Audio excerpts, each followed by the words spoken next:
It's a couple of weeks before Christmas 2007. Nancy Bokikio's 7-year-old daughter, Joey, is excited to be in an upcoming holiday play. Joey is playing a reindeer, and Nancy is planning to bring her to meet a friend later so they can rehearse lines for the show. First, Nancy swings by Joey's school early to take her to a doctor's appointment. The second grader is being checked out for a heart murmur that her mom is worried about. But she's going to be fine, Nancy tells her sister in a phone call that afternoon. The doctor said there's nothing to worry about.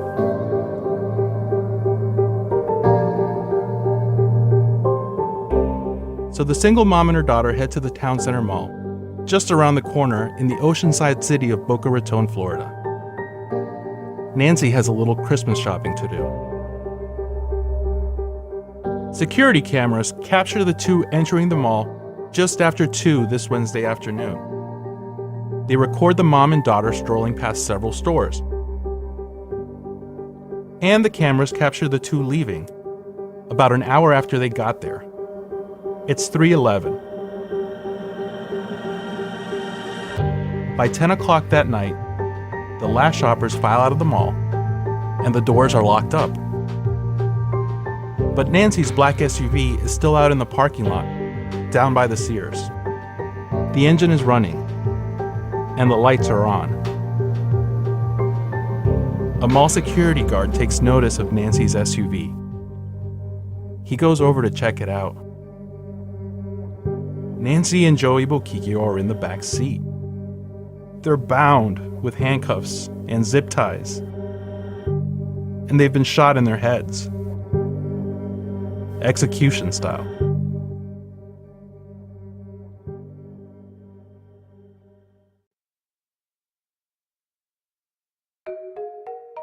From the Sun Sentinel and SouthFlorida.com, in association with Wondery, this is Felonious, Florida, the podcast that leads you into the dark side of the Sunshine State. I'm Juan Ortega, and this is the story of the Boca Mall murders. Episode 5, The Kidnap Kit.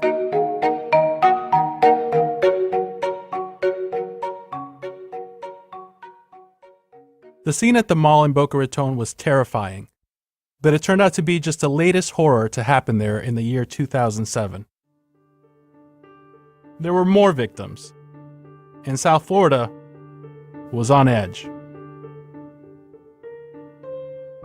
The killings of Nancy and Joey were tragic, and the great lives that they had, with so much to look forward to, makes their murders even more heartbreaking. Nancy Bokikio's story didn't start in Florida.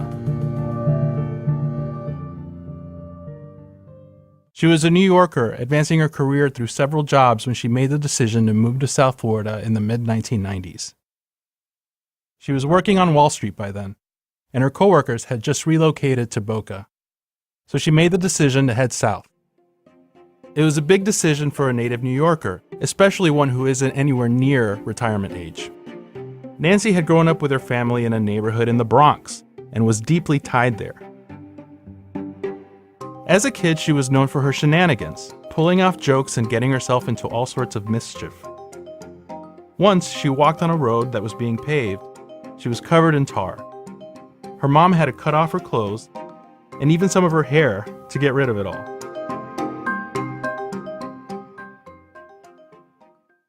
Nancy's older sister, Joanne Bruno, remembers all the hijinks. She recalls how her sister liked to pluck tulips from her grandparents' front lawn every spring, and how Nancy loved the brick outside wall of the family home. It was a perfect canvas to scribble on with chalk.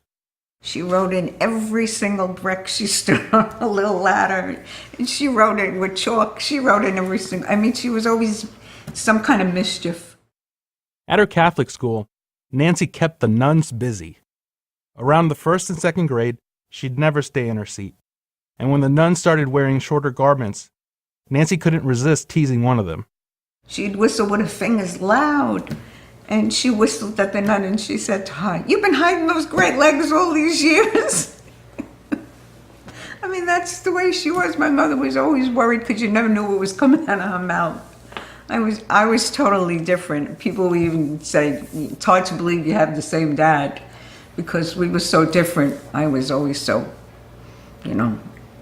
quiet and afraid in school, and she didn't care where she was, or she'd just say what she did. She was amazing. Growing up in New York also made Nancy tough.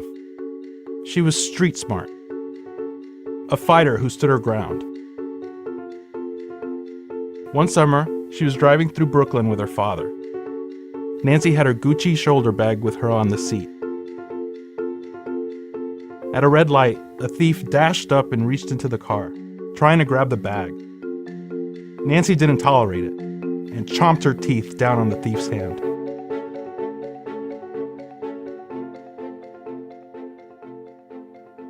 And she says to him, he tried to rip it off her neck with the chains. And she says to him, oh, no, you don't. I get up and go to work every day for this, and I didn't even finish paying for this yet. You're not getting it. And she bit his hand so hard that he told her she was crazy, and he cursed at her, and the light changed, and they ran away. Both of them were on my father's side and his side.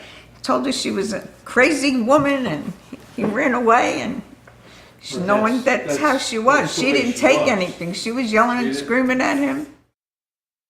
The Bochicchio family was close, so when Nancy made a decision in 1995 to move to Boca Raton, her sister wouldn't let her go alone. Joanne and her husband, Stanley, packed up and moved to the Sunshine State too. They settled into a home just a few minutes from Nancy. Whatever we did as a family. So we all came down, and that's how we ended up in Florida. Nancy got married around the year 2000, but would separate from her husband, Philip Hauser, in 2003. They divorced 3 years later. But before they separated, they had their beautiful daughter, Joey, in 1999. Nancy always wanted a child. She was 39 when she became pregnant, and her age concerned doctors. Joey's due date had been Christmas Day, but Joey arrived a week early. To her family, baby Joey was a miracle.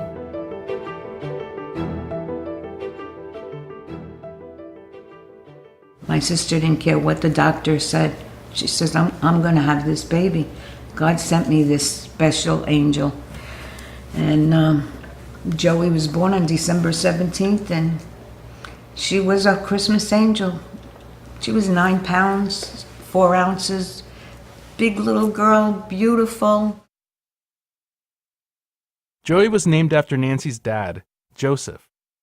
Her middle name was Noelle because she was supposed to be born around Christmas. She was an outgoing girl full of character and life. She said hi to everyone and ate foods not many kids would touch. And that's the way she was. Every restaurant we went in, everybody knew Joey. They'd say, oh, Joey's here, a dozen oysters. And she'd eat oysters right off the shell. I mean, she was a little girl. She took dance and acting classes, and she also enrolled in golf camp. In December of 2007, Nancy bought golf clubs for Joey as a Christmas present. They came in a pink leather golf bag, and Nancy had to hide them from Joey to await delivery by Santa. The clubs were stashed in the back of the Chrysler SUV on that day in 2007, when Nancy and Joey were last seen at Boca's Town Center Mall.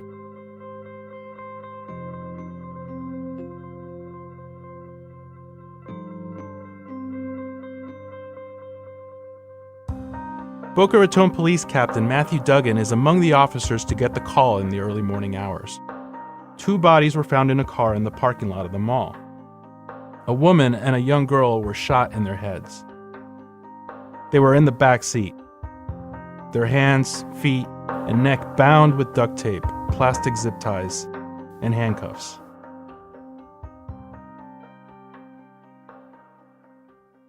I responded out there as the captain of the detective bureau at the time, and we initiated our investigation. It was apparent to us that they had been what amounted to executed in the rear of the vehicle, single gunshot wounds to the head. Nancy Bochicchio and her miracle baby Joey had been kidnapped, terrorized, and murdered. Joey was just 5 days from her 8th birthday. Duggan and his investigators begin to piece together the scene. They gather video surveillance footage from around the mall. In all scenes, they are alone. No followers. Even as the two leave near the exit by the Sears, there's no sign of trouble. But at 3:14 p.m., just minutes after they are seen leaving the mall, a call comes into 911 from Nancy's cell phone. The line immediately goes dead. The dispatcher follows procedure and calls back within a minute. But nobody answers. At 3:19, 5 minutes after the call to 911, an ATM close to the mall registers a withdrawal from Nancy's account. A camera by the cash machine captures her making the transaction. She's seen taking the money out, and there appears to be people in the back seat of the car. Minutes later, the car is back in the parking lot where it would be discovered later that night by the mall security guard. Whoever did this to Nancy and Joey had planned it out well. He carried all the tools he thought were necessary to pull off the horrific crime. He came with what we would refer to as his kit. You know, he had all the stuff he needed. He was prepared for this. Something else the murderer brought. Goggles. The kind that might be worn by a swimmer or diver. The inside of the goggles were lined with sponge-like padding to black them out. The kidnapper put them on Nancy so she couldn't see.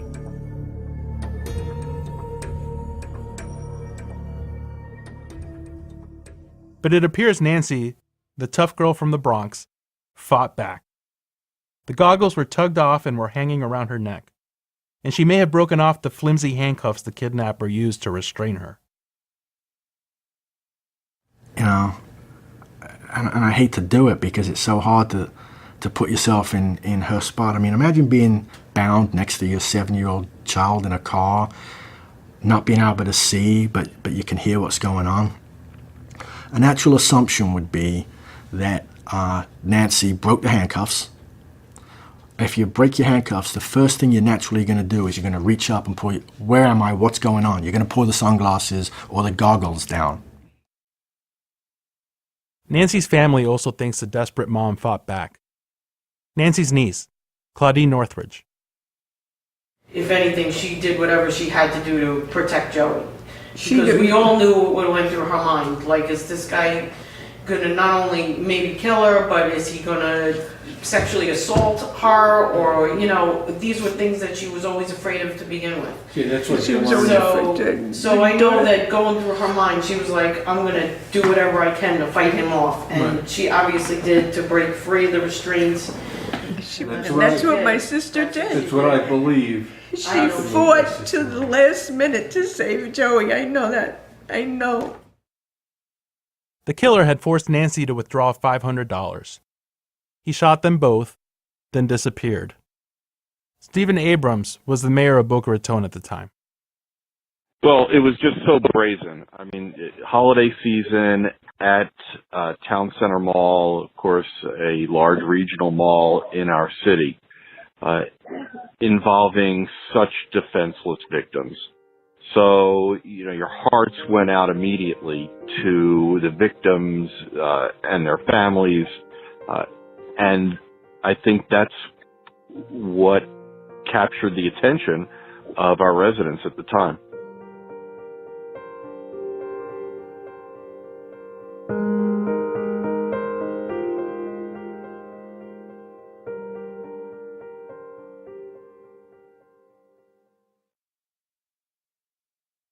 Felonious, Florida is brought to you by ZipRecruiter. Hiring great people is a challenge. If you've tried, you know what I'm talking about. You post to a job site and then wait and hope that the right people see it. ZipRecruiter knew there was a smarter way, so they built a platform that finds the right job candidates for you. ZipRecruiter learns what you're looking for, identifies people with the right experience, and invites them to apply for your job. These invitations have revolutionized how you find your next job hire. In fact, 80% of employers who post a job on ZipRecruiter get a quality candidate through the site in just one day. And ZipRecruiter even spotlights the strongest candidates so you never miss a great match. Businesses of all sizes trust ZipRecruiter for their hiring needs. And right now, our listeners can try ZipRecruiter for free. That's right, free. Just go to ZipRecruiter.com/Florida. That's ZipRecruiter.com/Florida. The right candidates are out there. ZipRecruiter is how you find them. ZipRecruiter.com/Florida. ZipRecruiter, the smartest way to hire. On the morning the bodies of Nancy and Joey Bochicchio are discovered, Joanne Bruno is frantic. She had been trying to reach her sister Nancy all night, but couldn't get an answer. The two talk on the phone every night and every morning while Nancy's dropping Joey off at school. Something is wrong, and as Joanne watches the morning news, a wave of dread washes over her.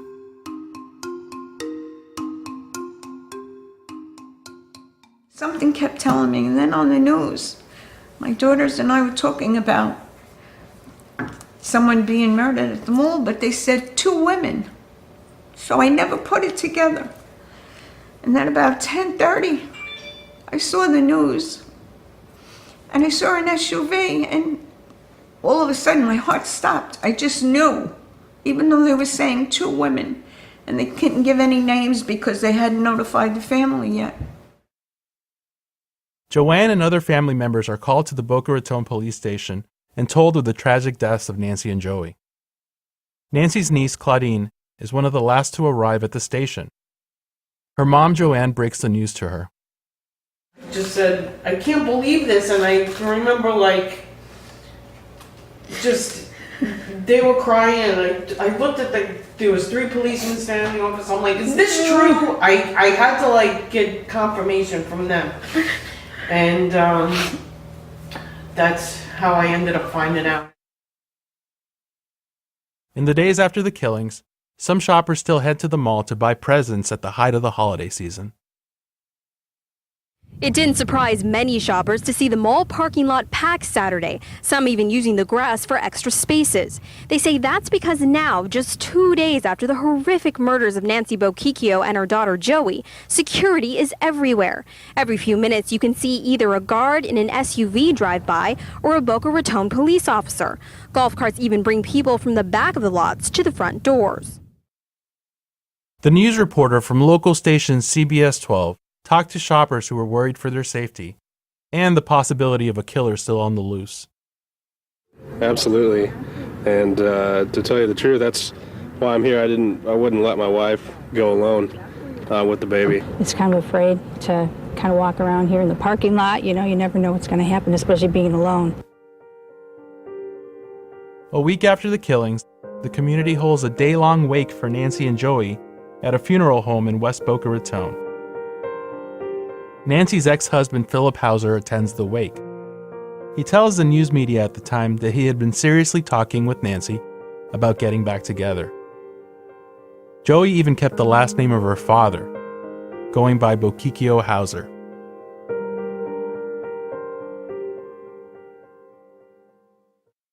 They had gotten divorced, unfortunately. He's a very nice person. Then had moved back up to New York, so basically, yeah, she was pretty much a single mom. Joey was about 4 years old when he went back up to New York. The police wanted to blame him. Yeah, I feel bad for him, because actually, Yeah. Police question the family but conclude that none of them, including Joey's father, is likely tied to the killings. So many people tried to blame him, and I immediately told the police, no, it wasn't Phil. yeah, I mean, Phil is the kind of a person, he wouldn't hurt a fly. no. Not He would ever. help a bum And on he the adored street. Joey. The kidnapping and killings are horrific on their own. But it's worse. As police piece together Nancy and Joey's ordeal, they quickly realize the details of what happened that afternoon are chillingly familiar. This has happened before to another mother and child at the same mall just a few months earlier. Nancy and Joey likely aren't the only victims of this kidnapper.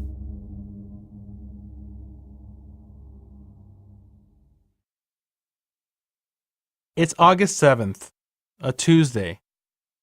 A woman has been shopping for a couple of hours with her 2-year-old son at the Boca Mall, where Nancy and Joey would be murdered 4 months from now. About 5 p.m., the two leave the mall and climb into their SUV, a black Lincoln Navigator. She places her son in his car seat in the back. She puts some shopping bags away, and then her son's stroller. She walks around the SUV to get behind the wheel and hears her son cry. She looks in the back seat. There's a man sitting next to her son. He must have snuck in while she was putting away the bags and stroller. He's wearing a floppy hat and sunglasses. And he has a gun. She put her son in the car, she went to get in the car, and she immediately looks back, and there's a man with a handgun in the car, pointing at her son. They drive around a little bit. They do go to an ATM, much like in the Boquicchio case. She pleads with the man. Take whatever you want, just don't hurt us. He tells her to drive, calmly giving her directions. First to an ATM, then to a stop where he can bind and tighten her restraints. In interviews later, she says that she's taken to a bank where she withdraws $600, $200 at a time. He makes her flip up the rearview mirror, preventing her from looking back at him. But he does let her turn around every now and then so she can reassure her son with words or a pat on the leg. Those brief glances in the back seat let her get quick looks at her kidnapper.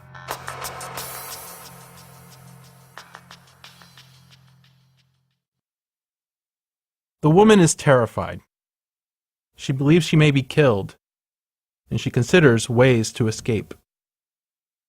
She could crash the SUV, she thinks, or maybe mouth a plea for help to the camera in the ATM. But the man has a gun, so she cooperates.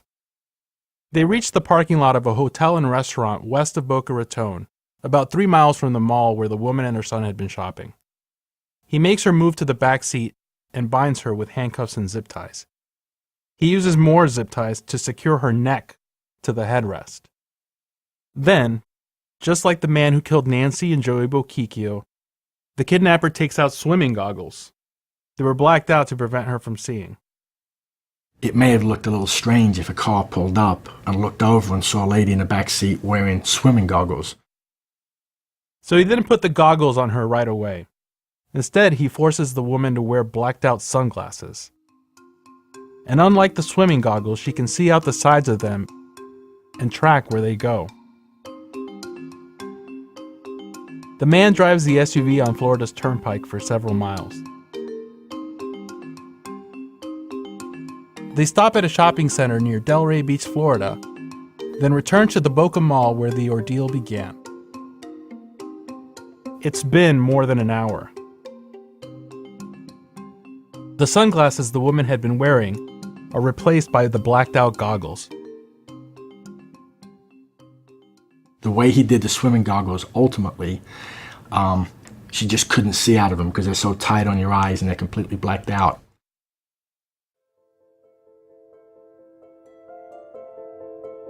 Then the man's demeanor changes.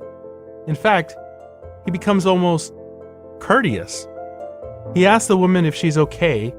He offers her water. He checks if her little boy is okay. The woman's cell phone starts to ring, and it keeps ringing. The kidnapper seems to get annoyed, so he redials one of the last numbers. He holds the phone up to the woman and instructs her on what to say. It's her boyfriend, the father of her child. She speaks into the phone. "Come get me. I'm at the mall and my car broke down." Then the kidnapper exits the car and vanishes.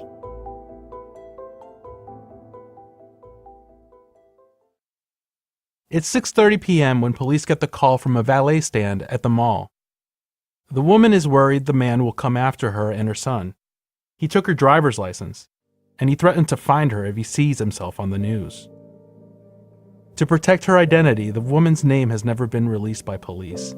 She's always been referred to as Jane Doe. She has hidden her identity from the public and has only talked to reporters on the condition that her name isn't used.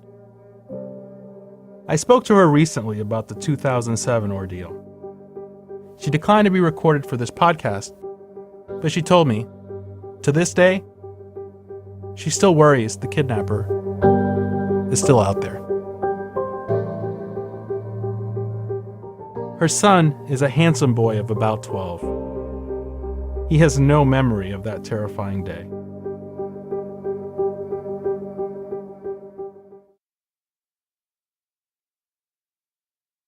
Hey, it's Suzanne here from the Felonious Florida team. I just got my first order from Blue Apron, the meal delivery service. And I want to tell you how impressive and delicious Blue Apron is. We all get busy, but we all want to cook yummy and healthy meals, and Blue Apron hit the mark. Each ingredient was meticulously measured out and came with easy instructions. They even have pictures for us not-so-great cooks. We had Parisian steak and roasted vegetables on Saturday, and black bean and vegetable enchiladas on Sunday. Both meals were easy to prepare and extremely tasty. The ingredients were super fresh. Here's something cool. For 6 weeks, from April 16th through May 21st, Blue Apron is teaming up with Airbnb to bring you the best home cooking from around the world. Each week, our menu will feature a recipe developed in collaboration with an Airbnb Experiences host like Cece, who's a chef from Shanghai who makes incredible Kung Pao chicken. This is a great time to check out Blue Apron. And here's why. As a listener of this show, you get your first 3 meals for free just by going to blueapron.com/Florida. So check out this week's menu at blueapron.com/Florida. You will not be disappointed. Blue Apron, a better way to cook. After the slayings of Nancy and Joey Bochicchio, a full-on manhunt is underway to find their killer. Dozens of detectives and officers from the Boca Raton Police Department work alongside a long list of agencies: local sheriff's offices, the Florida Department of Law Enforcement, the FBI. The FBI joined the investigation because carjacking is a federal crime. Also, local investigators were hoping some of their tools could aid in the investigation. They were looking for anything that could help them break the case. Then they get a lead. Some of Nancy Bochicchio's belongings had been taken by the killer. They resurfaced about 50 miles south in Miami. It was her cell phone and a credit card. A man who found her cell phone had been apparently answering it that day after the killings. And it leads to a chilling call. Nancy's brother-in-law, Stanley Bruno, remembers. He had been summoned to the police station before he was told of Nancy's murder. He tried calling Nancy's cell phone, but she didn't answer. A man he didn't recognize did. This guy answers the phone and says, "Who are you?" You know? And he wouldn't say who he was. And he says, he hung up, I called back again, okay? He says, "You gotta stop calling, you know, blah, blah, blah." So I said, okay, you know, and I got to the police department and I told them, listen, they have this man answering my sister-in-law's phone, and I don't know who it is, blah, blah, blah. Police chased the leads in Miami. They interview the people who had the credit card and cell phone. They circulate flyers in the area where they were found. It's about 5 minutes from where the American Airlines Arena stands today, the home of the Miami Heat basketball team. We're confident those individuals were not involved in the homicides.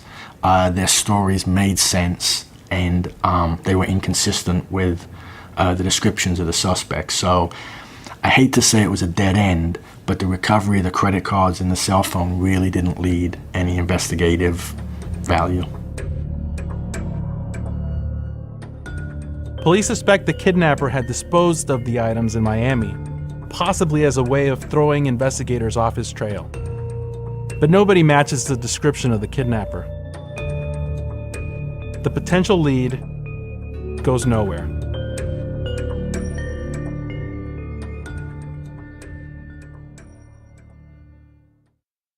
Meanwhile, police wrestle with another scary possibility. There may be a third related case. A woman had been robbed a few days after the August kidnapping, the Jane Doe ordeal where the victim survived.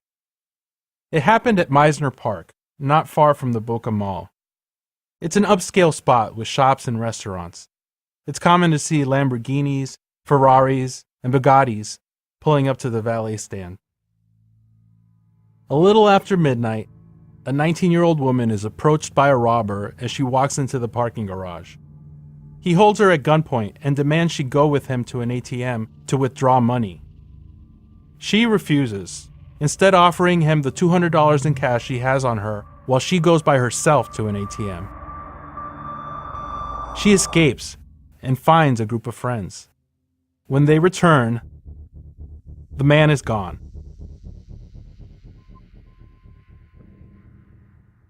The description of the robber she gives to police resembles the one that Jane Doe gave after she and her 2-year-old son had been kidnapped a few days earlier.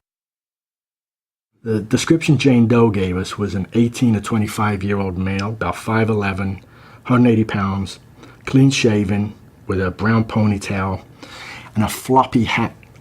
They're often called boonie caps, kind of a military-looking hat, sunglasses, and driving gloves. She was specific on the driving gloves that they had no back to them. The woman robbed at Meisner Park gave a similar description of her assailant. She's approached by a guy that she describes as 18 to 25, 5'10" to 6 foot, 170 pounds, clean shaven, with long dark hair, a floppy hat, sunglasses, and driving gloves. The descriptions of the suspects and the proximity of the crimes pique the interest of investigators, but there's also inconsistencies. If you look at all three cases together, Jane Doe, the Meisner Park case, and then the Boquicchio homicide, there's a lot of inconsistencies. Jane Doe, suspect, is very organized, very prepared, very methodical in what he does. A few days later, he's back at Meisner Park. If in fact it's the same individual, completely different. There's no preparation. He doesn't seem as planned. In the Jane Doe case, there's a mom.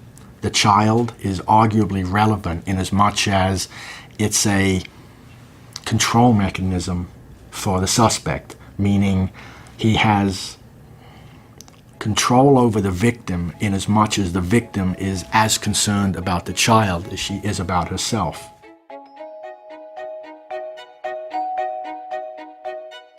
Investigators aren't certain the Meisner Park robbery is connected to the others, but they are convinced the two kidnappings, those of Nancy and Joey Boquicchio, and of Jane Doe and her 2-year-old son, were done by the same person.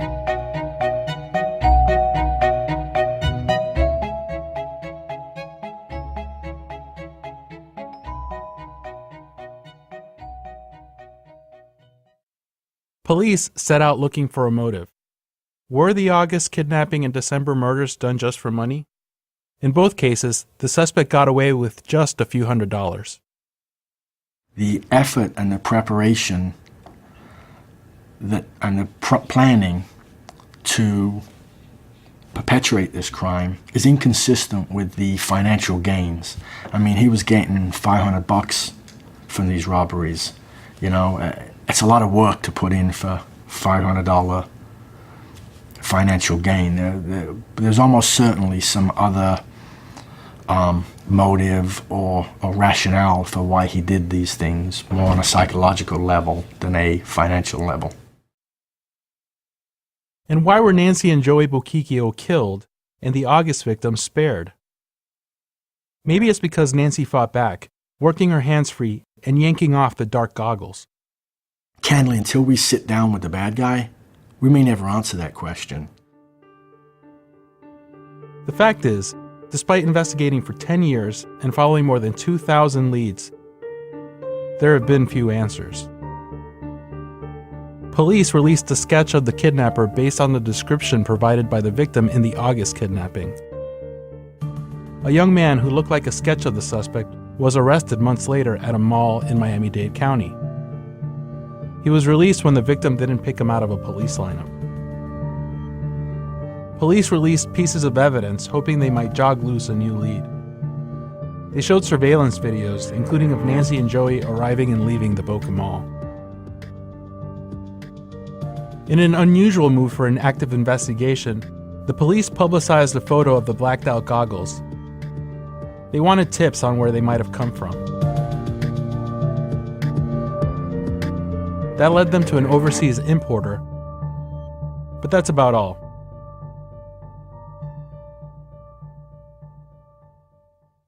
In 2015, Boca Raton police held a news conference with the FBI and announced that they believe the killer has links to Miami-Dade County, where Nancy Boquicchio's stolen items were found.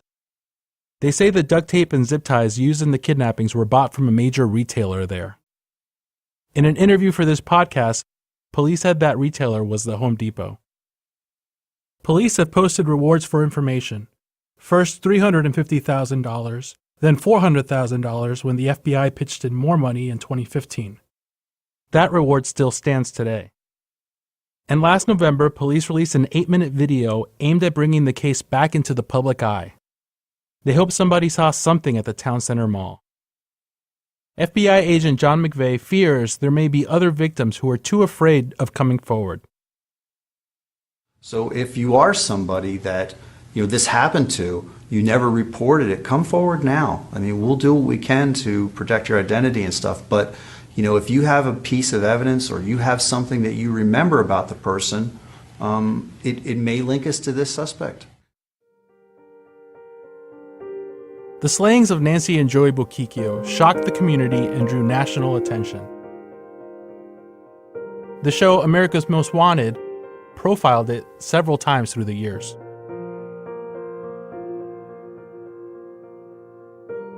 Angeline Hartman was a producer and correspondent for the show before it went off the air.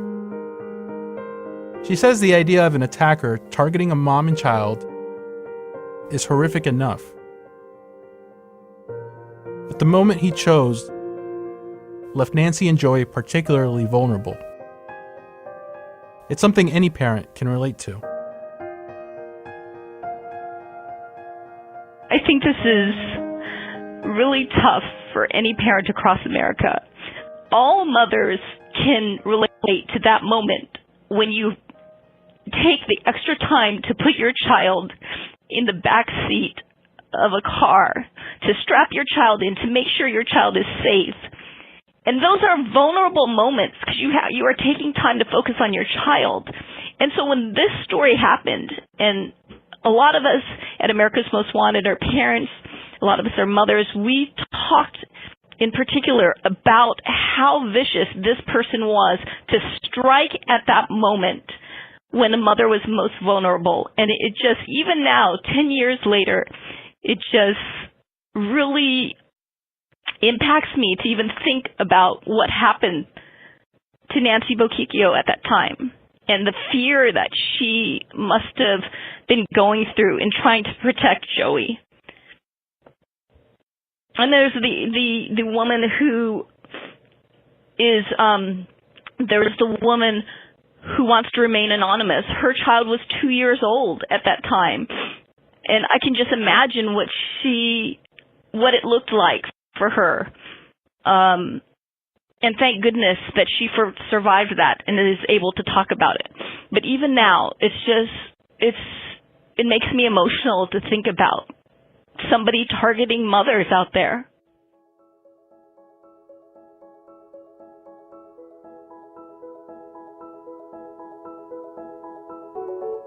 At the Boca